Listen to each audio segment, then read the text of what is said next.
I'm completing all the main Resident Evil games, and today we'll be going through the game that almost killed the franchise, Resident Evil 6, and after playing through it I completely see why. The series abandoned its survival horror roots to become something Michael Bay might come up with, as well as having some pretty bad gameplay and many questionable design decisions, but most importantly to me, some pretty annoying achievements. To get them all, I will need to complete all 4 of the game's separate campaigns on Professional, complete a bunch of grindy challenges, and sit through almost 20 hours of boring and repetitive multiplayer game modes, all of which took a bit under 60 hours to do. With all that being said, let's get started by completing the game's tutorial. We're made to play as Leon, who we haven't seen since RE4, helping some woman called Helena so we can make our way out of a Chinese city that makes Raccoon City look like a joke, at least before it got nuked. As we make our way through the streets, a fighter jet stuck in a building falls and causes an oil tanker to blow up, so we run away from the explosion to make it to a helicopter that we fly and crash into a building, somehow survive all that, and run into something or someone that Leon recognizes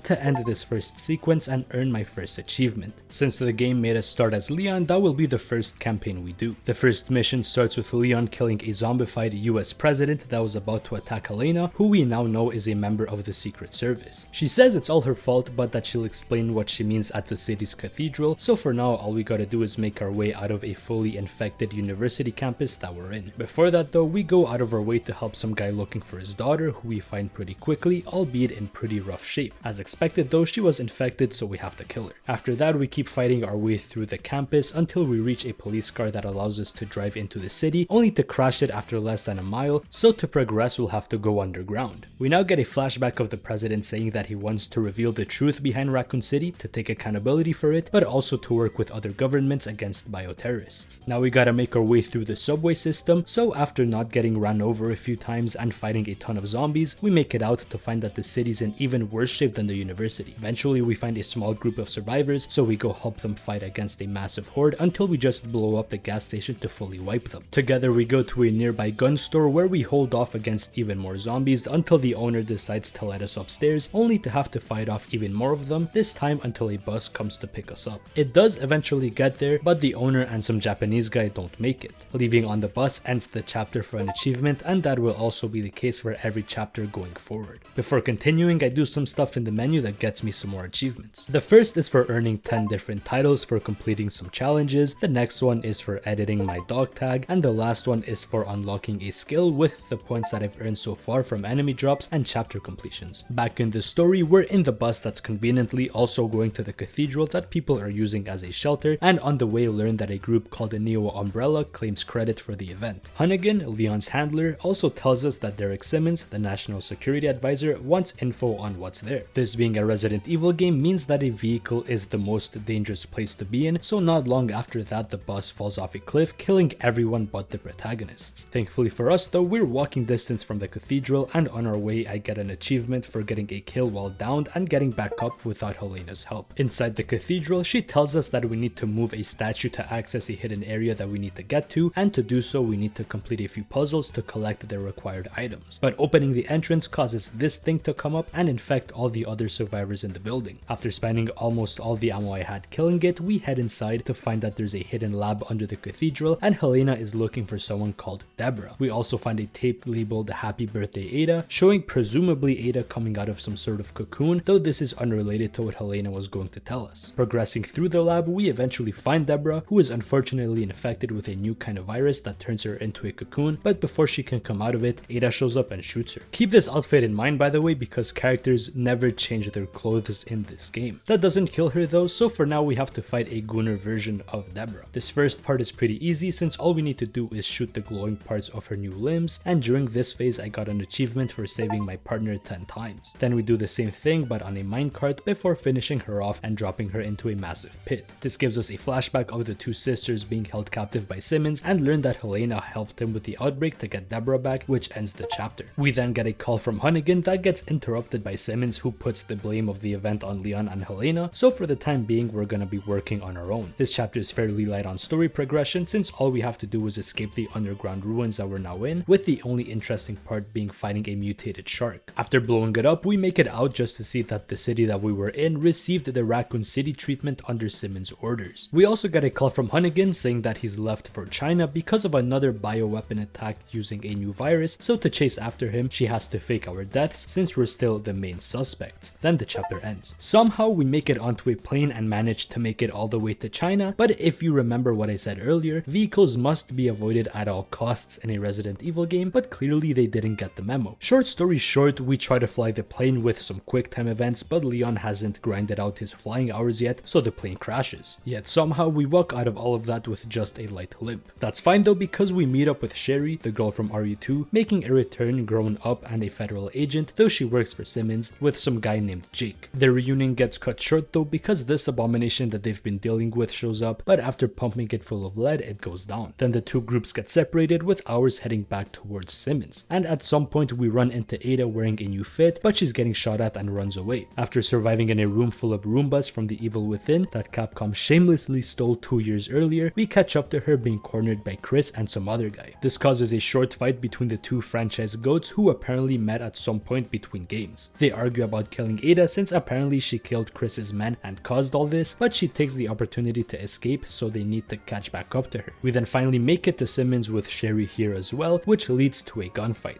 And somehow some random bum sneaks up to him and infects him with the C virus, so now we have to chase him onto a train. We catch up to him as he wraps up a call with Ada, who caused his infection in a seemingly personal attack. He monologues a bit, saying that he got the president killed to prevent his Raccoon City confession to keep the US as top dog before transforming into a zombie tiger thanks to his new powers. So we shoot him, then shoot him again, then one more time to take him down and derail the train into the river. Back on land, we get a call from Hunnigan saying that Sherry and Jake got captured because he has antibodies for the C virus, so we call Chris to go get them, but he tells us to leave quickly because there's a missile loaded with the virus about to explode. A bit late for that though, because now the whole city is infected, which ends the chapter. The call continues though, with Leon revealing that Jake is Wesker's son and Chris saying that Ada's dead. With that done, we head deeper into the city in an attempt to save some survivors, which leads us back to what we played through in the prologue, during which I get an achievement for killing 500 zombies. Fast forward a bit and we're back where we left off to see that what Leon saw is Simmons, who obviously didn't die earlier. Also, Ada comes back from the dead to help us out in a helicopter. This time Simmons turns into a T-Rex instead, but the fight isn't any harder since all we gotta do is damage him enough so that he turns human for a bit so that we can do some real damage. Repeat that a few times with a turret section thrown in and he eventually goes down. Then we follow Ada to the roof on an elevator, which quickly goes wrong, made worse by Simmons still being alive and fighting her. So we go down to help her and fight him together until Ada manages to throw him off the building, killing him for good. We then head to the roof to take the helicopter that Ada left us, but of course Simmons is back, though very hurt to the point that the other zombies eat him in easily the most embarrassing death the series has had so far. Fell for it again, he's still alive and stronger than ever as this massive fly monster. But credit where it's due, and this may be a hot take, but this final Simmons fight is in my opinion the best boss fight that Capcom have cooked up for this series. That may be the Destiny player in me talking, but I like that this fight has actual mechanics that need to be engaged with to beat it, kind of like the final Nemesis fight in RE3. We first need to break one of his many weak points, which will make him grab a zombie to regenerate it. So to deal real damage, we need him to grab a zombie impaled by a lightning rod, which will get him struck by lightning. After that, it'll fall and we'll need to impale another zombie with it. Repeat the cycle a few times to finally truly kill him by getting his head smited.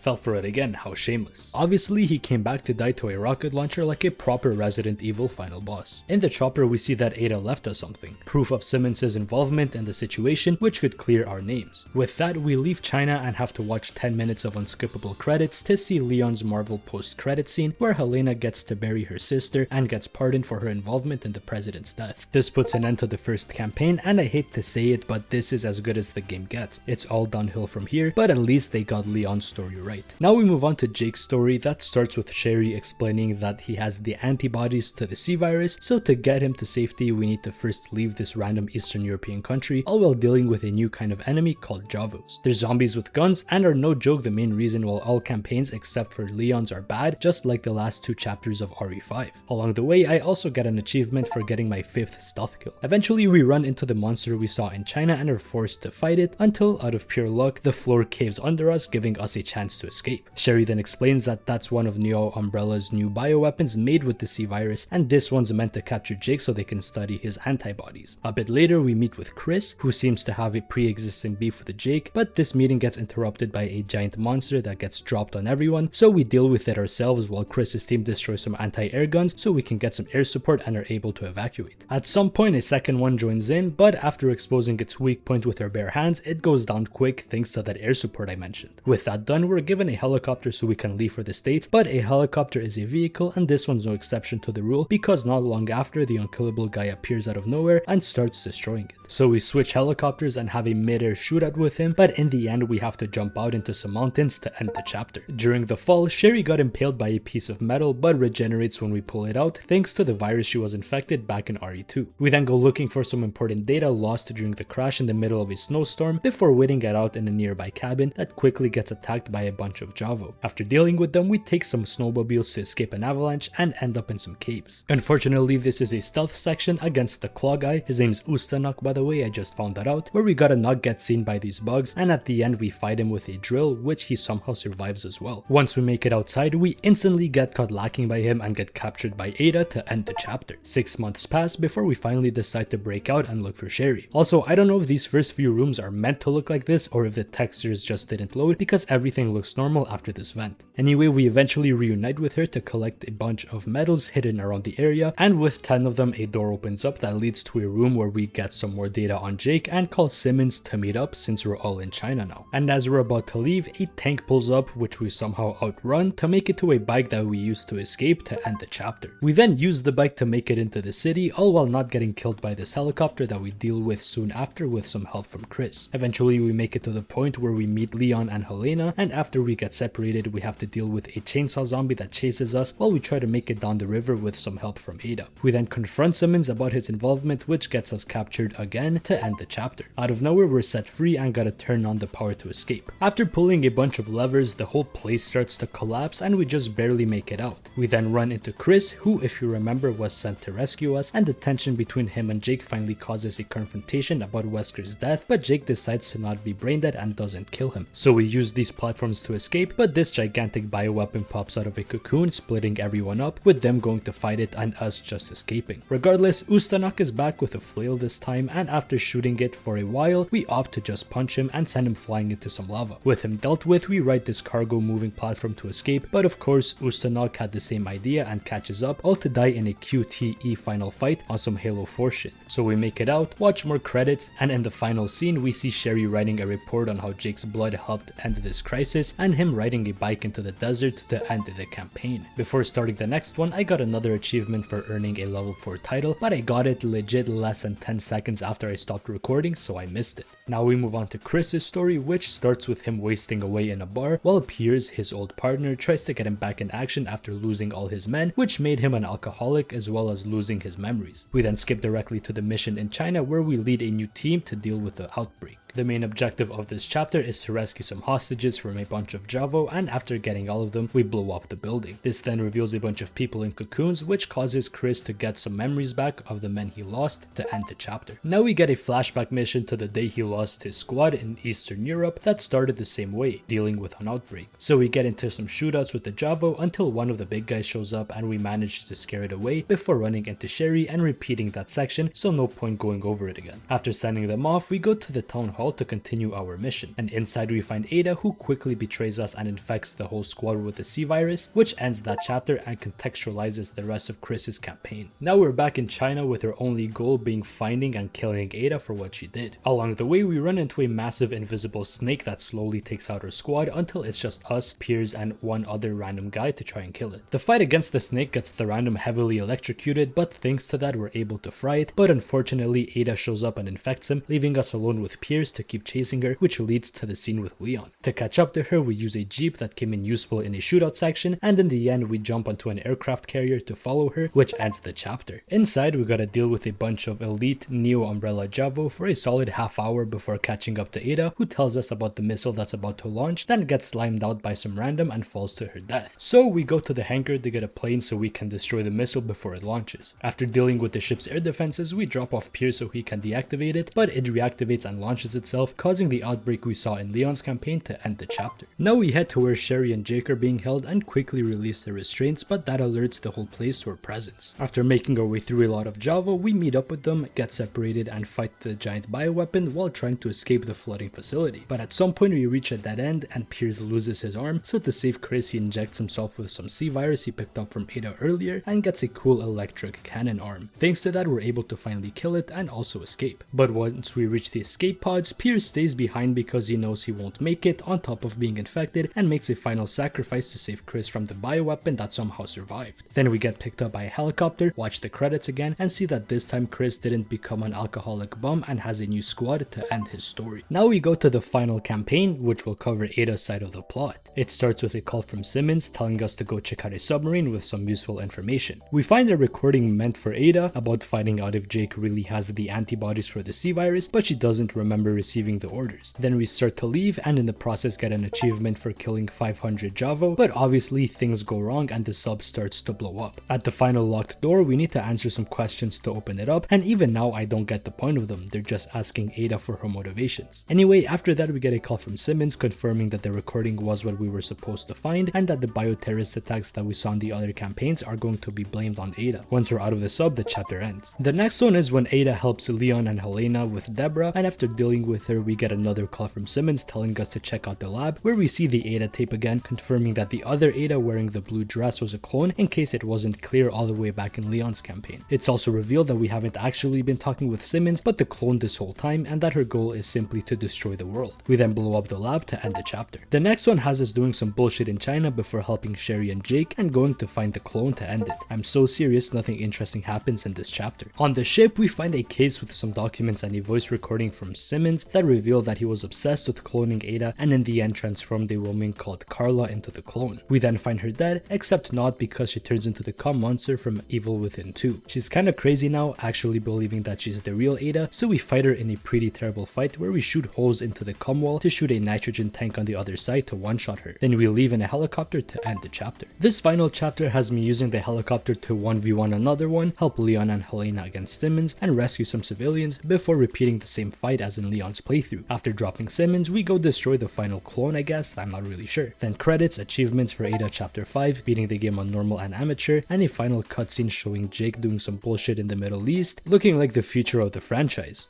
He never comes back. Finally done with this game's shit can campaigns, so now I gotta work on all the leftover achievements, starting with beating all the campaigns on professional.